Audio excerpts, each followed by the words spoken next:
starter for tonight, Sheldon? Peter. What was the thought process on that decision? Just simply that, in talking to him, he's in a good place, relative to what he's been through here, and I think he's handled it well.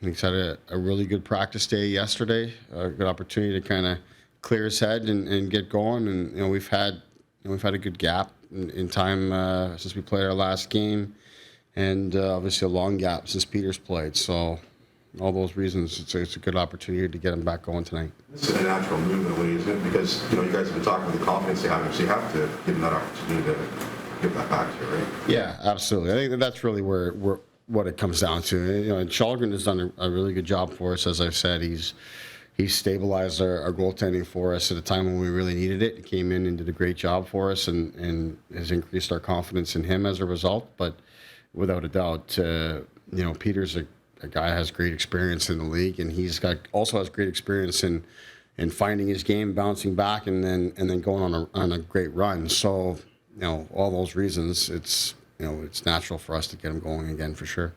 Is there any more clarity on how long you might be without Rasmussen? No. It's going to be weeks for sure. This is what I'm told. How many? We're not certain of that. I chatted with him yesterday.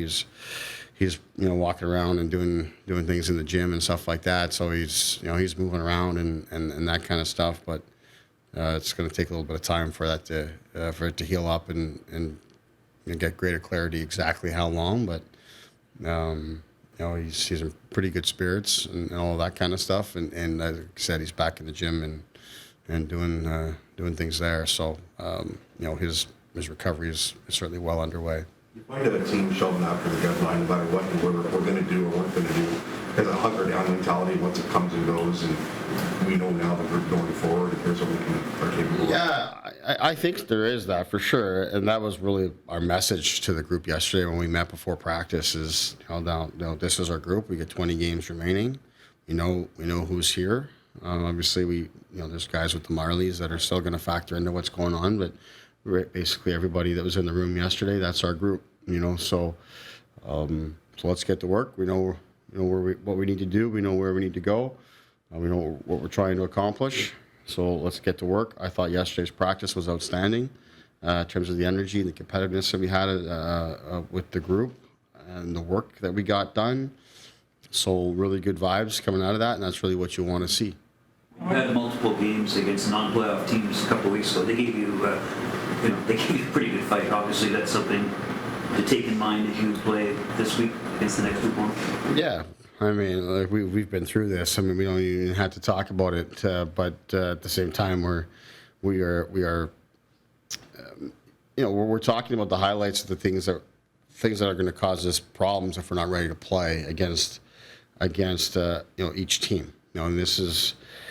It's an interesting league, obviously, right? Like there's, especially in the East this year, there is a clear separation between the top teams in the standings and the rest of the group. But every team has its own identity and its own strengths, right? You look at it, this New Jersey team here, they're a top 10 team in the NHL in scoring chances generated. And then you look even further at it, they're number one in the NHL at generating scoring chances off of the rush from their, starting from their breakout. So you got elements of their game that if you're not prepared and you're not committed and you're not dialed in and focused on your own game, they can expose you. Like I said, you got a team that's number one in an offensive category. And if you don't take care of that area of the game, they get momentum and they get rolling. And it's precisely what happened in the game last night against the Rangers with them. So we've got great respect for the speed and skill that New Jersey brings to the table. So we've got to do our job there. And then, of course, allow our game to take hold from there. As we think when we're at our best, we're a lot to handle as well. But we've got to make sure that we have great respect for our opponent and what they're capable of here. And we certainly do in this case with New Jersey. How much are you watching the scoreboard and watching the standings sort of every night? I mean, I'm always keeping an eye on it, of course. Our division being as tight as it is, you're keeping an eye on it. But like the message to our team yesterday is, we got 20 games remaining here. We've got 7 of those games are going to be against Florida, Tampa, and Boston. So we've got lots of opportunity here to just control our own situation. So let's just focus on that. And yesterday we talked about there's 20 games remaining, but this morning we talked about that there's just one game here tonight against New Jersey. So let's just focus on that and be prepared to take care of each day. What do you like the most about the group now that it's all set?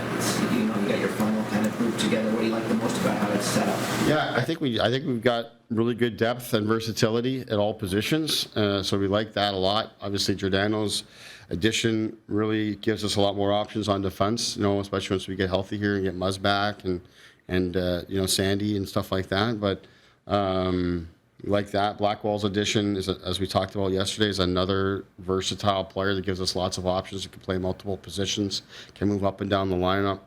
A guy that checks really hard and competes really hard.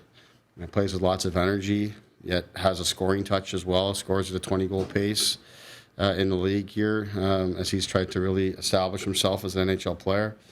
And then, we have different options with our forward group all the way through. So we like that. We like the personalities, the camaraderie of the group, and the guys are ready to really just hone in on the stretch drive here.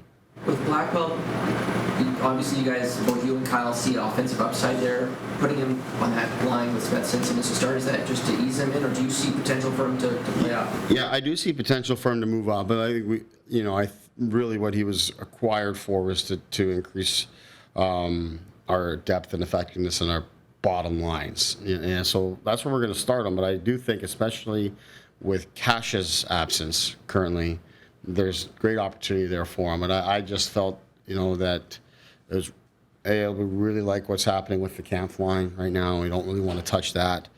So then I looked at, the Tavares line and wanted to get Kerfoot back on a run there. And I just thought it made a lot of sense to just sort of get Blackwell with Spez and Simmons. I think there's lots that he can offer that line. But as you say, it's just about easing him in here with our team.